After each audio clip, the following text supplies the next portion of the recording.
Halo teman-teman semua, jumpa lagi dengan saya Joel Huka. Di saat ini saya ingin membahas 3 tindakan medis yang masih diperdebatkan di Indonesia, legal atau ilegal. Saya Joel, dan ini Jopini.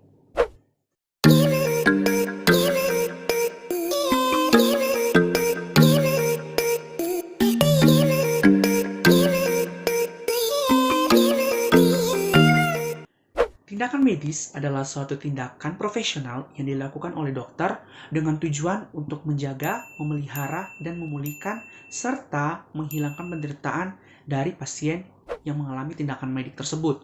Tentu tindakan ini didasarkan dengan persetujuan dari pasien dan juga keluarga pasien. Ini saya akan membahas 3 tindakan medik yang masih diperdebatkan di Indonesia. Yang pertama, euthanasia.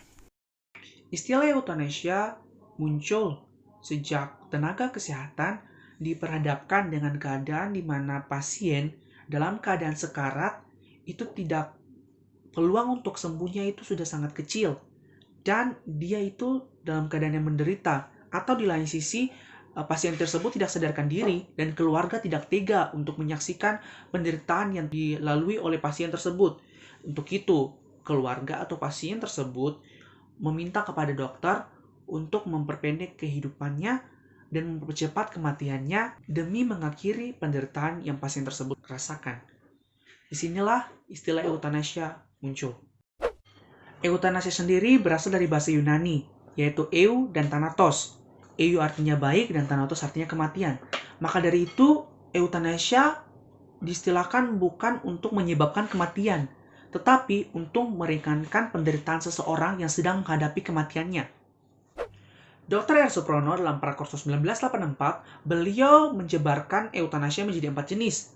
Yang pertama adalah euthanasia sukarela aktif atau active voluntary euthanasia.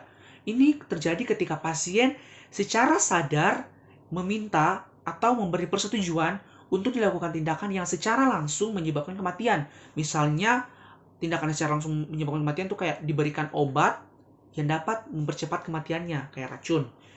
Yang berikutnya, jenis kedua, yaitu passive voluntary euthanasia atau euthanasia sukarela pasif. Artinya, pasien secara sadar meminta atau memberi izin kepada dokter untuk dilakukan tindakan yang mempercepat, yang secara tidak langsung dapat membunuhnya, seperti melepas alat-alat penunjang kehidupannya kayak infus dan sebagainya. Yang tipe ketiga, yaitu euthanasia terpaksa aktif. Hal ini terjadi ketika bukan pasien yang memberikan persetujuan, tapi keluarga pasien. Hal ini terjadi ketika pasiennya dalam keadaan tidak sadar. Keluarganya akan memberikan izin atau memberikan persetujuan kepada dokter untuk melakukan tindakan yang secara langsung menyebabkan kematian, seperti diberikan racun. Yang keempat adalah euthanasia terpaksa pasif atau passive involuntary euthanasia. Hal ini terjadi ketika keluarga pasien meminta kepada dokter atau memberikan persetujuan, memberikan izin kepada dokter untuk dilakukan tindakan yang secara tidak langsung dapat membunuh pasien tersebut, seperti melepaskan alat-alat penunjang kehidupannya. Dr. KPAH Chandra Srijaya Prajonggo, seorang dokter ilmu hukum, dalam jurnalnya menyebutkan euthanasia tidaklah bertentangan dengan panggilan manusia untuk mempertahankan dan memperkembangkan hidupnya, sehingga tidak menjadi persoalan dari segi kesusilaan. Artinya dari segi kesusilaan dapat dipertanggungjawabkan bila orang yang bersangkutan menghendakinya. Beliau juga menyimpulkan bahwa suntik mati atau euthanasia ini masih diperdebatkan dari segi hukum pidana dan juga hak asasi manusia sampai saat ini. Hal ini dikarenakan kalau dilihat dari perspektif hukum, hak asasi manusia dan juga hukum kedokteran, ini masih sangat dilarang atau diilegalkan di Indonesia. Hal ini tertuang dalam KUHP pasal 344. Bagaimanapun alasannya, siapapun yang mengajukan, tindakan tersebut masih dilarang, bahkan tenaga kesehatan. 2. Aborsi. Setiap tahunnya, berjuta-juta perempuan di Indonesia mengalami kehamilan yang tidak direncanakan atau tidak diinginkan. Nah, hal ini menuntun mereka sehingga mereka mau mengakhiri kehamilan tersebut. Inilah yang disebut aborsi. M. Ali Hasan 1998 mengatakan bahwa aborsi berasal dari bahasa Inggris yaitu abortion dan bahasa Latin yaitu abortus, yang secara etimologis berarti gugur kandungan atau keguguran. Sardikin Ginaputra dari Fakultas Kedokteran UI secara terminologi mendefinisikan aborsi sebagai pengakhiran kehamilan atau hasil konsepsi sebelum janin dapat hidup di luar kandungan. Sedangkan Mariono Reskodipura dari Fakultas Hukum UI mendefinisikan aborsi dengan pengeluaran hasil konsepsi dari rahim sebelum waktunya atau sebelum dapat lahir secara alamiah. Dari definisi tersebut, kita dapat menyimpulkan bahwa aborsi adalah tindakan yang menyebabkan kematian atau kehilangan nyawa kandungan tersebut. Jika ditinjau dari Kamus Besar Bahasa Indonesia, maka dalam dunia kedokteran, aborsi dibagi menjadi 3 macam. Yang pertama, abortus spontaneus atau aborsi spontan atau aborsi alamiah, yakni aborsi yang terjadi dengan sendirinya, tidak disengaja dan tanpa pengaruh dari luar. Aborsi spontan ini bisa terjadi karena kurang baiknya kualitas sel telur dan sperma, atau bisa juga sebab lain, seperti kecelakaan, penyakit sifilis, dan sebagainya. Yang kedua, abortus therapeutikus atau aborsi medis, yakni aborsi yang dilakukan dengan pertimbangan medis yang sungguh-sungguh, matang, dan tidak tergesa-gesa, dan biasanya ini dilakukan umumnya untuk menyelamatkan nyawa sang ibu. Yang ketiga, abortus provokatus atau aborsi buatan atau sengaja, yakni aborsi yang dilakukan dengan sengaja atau sadar oleh si ibu maupun si pelaksana aborsi, dalam hal ini dokter, bidan, atau dukun beranak, dan dilakukan tanpa indikasi medis apapun. Aborsi macam ini dianggap sebagai tindak pidana. Aborsi jenis akhir inilah yang disebut sebagai aborsi ilegal, karena jika ditinjau dari segi agama maupun hukum, tidak diizinkan untuk dilakukan. Sedangkan untuk aborsi 2 yang pertama, yaitu aborsi spontaneous dan therapeutikus, itu dapat dipertimbangkan dari segi agama dan juga hukum berdasarkan jenis perbuatannya, berat atau ringan tindakannya. Pada tahun 2000, di Indonesia diperkirakan bahwa sekitar 2 juta aborsi telah terjadi. Angka ini dihasilkan dari penelitian yang dilakukan berdasarkan sampel yang diambil dari fasilitas-fasilitas kesehatan di 6 wilayah dan juga termasuk jumlah aborsi spontan yang tidak diketahui jumlahnya, walaupun dalam hal ini diperkirakan jumlahnya kecil. Meskipun demikian, estimasi aborsi dari penelitian tersebut adalah estimasi yang paling komprehensif yang terdapat di Indonesia sampai saat ini. Estimasi aborsi berdasarkan penelitian ini adalah angka tahunan aborsi sebesar 37 aborsi untuk setiap 1000 perempuan usia reproduksi, yakni 15-49 tahun. Persentase perempuan yang melakukan aborsi ini terdapat atau ditemukan di tempat-tempat pelayanan kesehatan pada tahun 2000. Dan ini menunjukkan bahwa hampir semua klien yang melakukan aborsi sudah menikah dan berpendidikan, tetapi ada juga beberapa melakukan aborsi karena kegagalan alat kontrasepsi atau tidak berkeinginan memiliki anak. Salah satu alasan yang sering diungkapkan oleh perempuan yang mengupayakan aborsi adalah mereka sudah mencapai jumlah anak yang diinginkan. Selain itu, banyak dari perempuan yang belum menikah melakukan aborsi karena mereka ingin meneruskan pendidikannya sebelum mereka menikah. Dalam salah satu penelitian di jurnal Guttmacher Institute, ditemukan bahwa hanya 4% dari klien yang melakukan aborsi mengakhiri kehamilannya karena alasan untuk menjaga kesehatan fisik mereka. Jurnal Guttmacher Institute juga memaparkan penelitian tentang perempuan yang melakukan aborsi di klinik.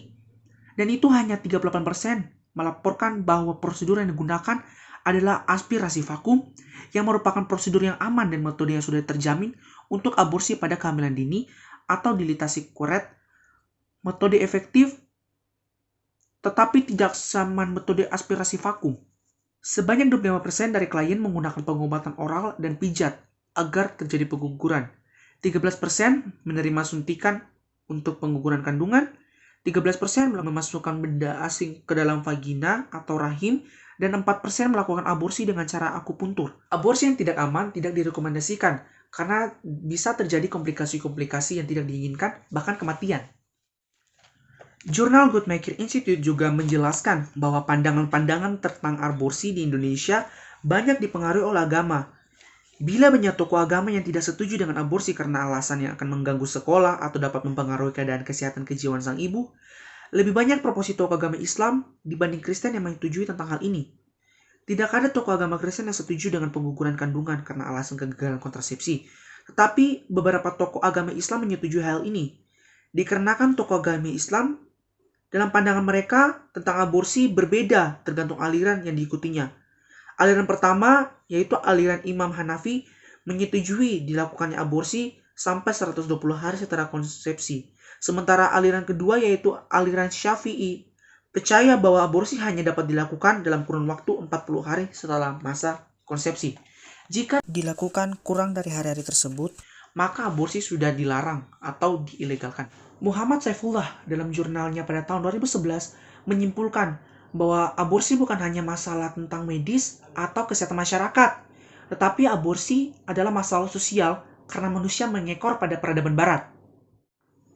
Dalam pandangan etika, agama, hukum, sosial, dan moral, aborsi tetap menjadi perbincangan yang hangat.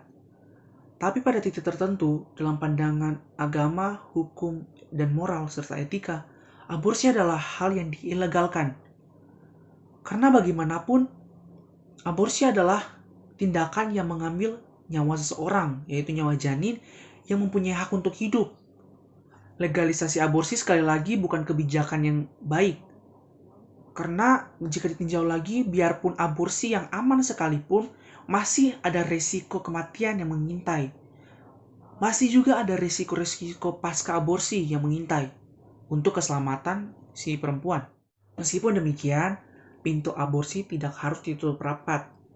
Ada celah tertentu yang harus dibiarkan terbuka, misalnya untuk indikasi medis. Namun, indikasi medis ini harus benar-benar dapat dipastikan dari perspektif medis. Langkah-langkah ini diharapkan dapat mengurangi jumlah kehamilan yang tidak diinginkan, angka aborsi yang terus meningkat, dan demi keselamatan sang ibu dan juga anak. 3. Cloning manusia. Menurut Wangko Kristanto, cloning adalah kreasi aksesual dari suatu organisme yang merupakan hasil salinan genetik dari organisme pendahulunya. Secara alamiah, cloning telah ditemukan sejak beribu-ribu tahun yang lalu pada organisme unisel sampai ke yang multisel. Keberhasilan melakukan cloning pada mamalia dengan menggunakan sel embrionik yang diawali oleh Horatio Dolly Ship Pada 1997, telah membuka wawasan penelitian biomolekuler dan bioteknologi yang sangat luas. Dolly Ship ini telah menyebarluaskan pengaruh biomolekuler dan juga bioteknologi untuk spesies lain. Umpan balik dari cloning ini telah menghasilkan hukum berdasarkan etika karena munculnya isu tentang cloning manusia. Setelah diungkapnya kasus Dolly Ship di Edinburgh pada tahun 1997, UNESCO mengeluarkan deklarasi yang berjudul Declaration of Human Genome and Human Rights yang ditandatangani oleh 186 negara yang melarang cloning sebagai reproduksi manusia. Secara etik, pendekatan pertama adalah secara fundamental proses cloning adalah teknologi yang masih dalam pengembangan dan belum cukup aman untuk diaplikasikan pada subjek manusia. Pengembangan teknologi cloning masih memerlukan banyak perbaikan untuk mengatasi penuaan dini seperti yang terjadi pada Dolly Ship dan dihasilkannya sejumlah besar embrio dengan malformasi. Bila di kemudian hari cloning menjadi teknologi yang aman, masih perlu pula dikaji apakah cloning dapat membawa malapetaka psikologis bagi para klon. Kesadaran bahwa mereka kehilangan kesempatan untuk menjadi unik, beban harapan orang tua klon yang mungkin terlalu besar, menerima lingkungan terhadap klon, dan melihat dengan secara langsung seperti apa dirinya pada berbagai usia melalui orang tuanya masih perlu pertimbangan matang. Akan selalu dibayangi bahaya bahwa dengan teknologi ini, masyarakat akan melihat anak hasil cloning atau bisa disebut klon sebagai komoditas barang dan bukan sebagai suatu sosok pribadi manusia seutuhnya.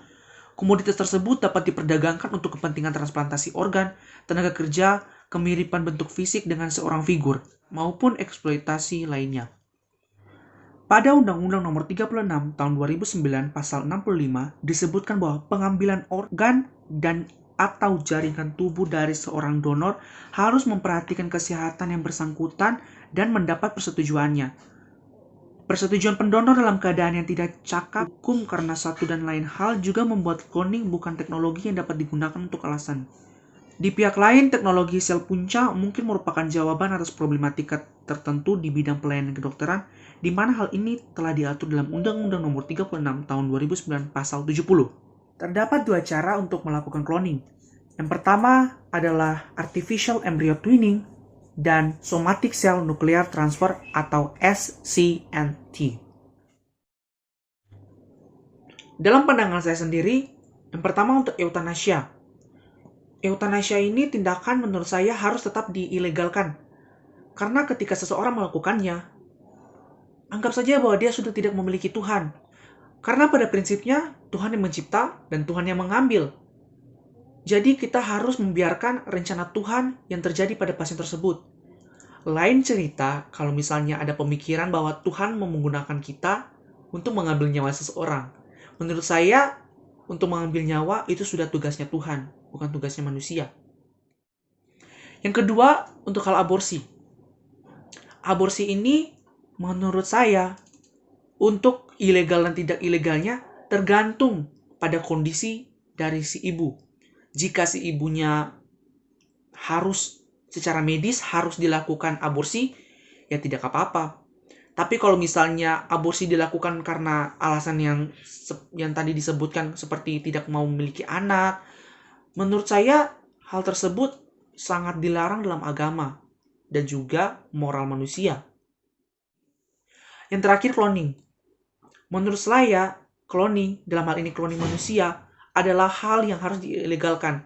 Karena ketika cloning manusia dilakukan atau disetujui, maka kita sebagai manusia sudah menganggap diri kita sama seperti Tuhan. Untuk itu, dalam melakukan suatu tindakan, lebih baik kita tinjau lagi dan lagi. Apakah hal ini sudah sesuai dengan norma yang ada, moral yang ada, ataukah tidak? Jangan lupa like, share, dan semoga informasi ini dapat membantu teman-teman sekalian. Saya Joel Huka, undur diri. Sampai jumpa.